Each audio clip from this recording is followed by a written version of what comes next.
vendredi 22 mai 2026, le puits de Sion de Matadi, en République démocratique du Congo, a vécu une activité historique de grande envergure. Présidée par le président des Pieux, Paul Kadiman, cette journée mémorable a été marquée par une exposition historique retraçant les débuts de l'église dans la ville basse et portuaire de Matadi, suivie de témoignages émouvants des premiers membres locaux. La salle était magnifiquement décorée d'affiches et de photographies des pionniers qui, avec foi, sacrifice et persévérance, ont travaillé sans relâche afin que l'église soit reconnue et solidement implantée à Matadi. Les récits de conversion et des mouvements de ces pionniers ont profondément touché l'assemblée. Plusieurs personnes présentes n'ont pas pu retenir leurs larmes face à ce témoignage puissant de foi en Jésus-Christ.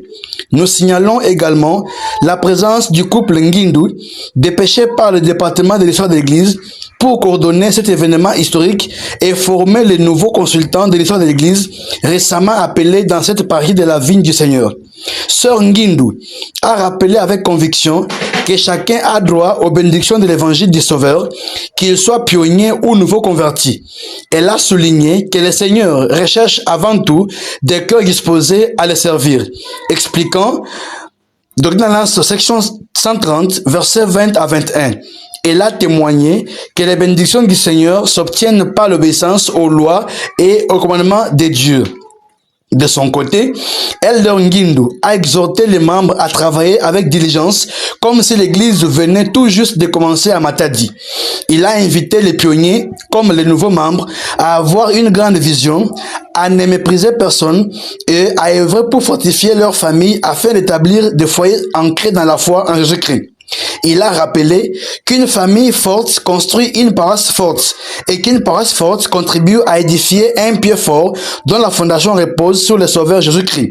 Elder Ngindu a également encouragé chaque famille à inviter les autres à venir au Christ par l'exemple quotidien d'une vie de disciples fidèles. Il a enseigné que la progression spirituelle ne dépend ni des postes ni de l'ancienneté dans l'Église, mais plutôt de la constance, de la fidélité et de la volonté de marcher résolument vers l'exaltation. Enfin, le président Paul Kadiman du Pays de Matadi a exhorté les membres à vivre conformément au commandement de Dieu en mettant en pratique tous les principes de l'Évangile dans leur vie quotidienne. Notons que cette activité restera gravée dans les mémoires comme un témoignage vivant de la foi, du sacrifice et de l'amour des pionniers de Matadi pour l'œuvre du Seigneur.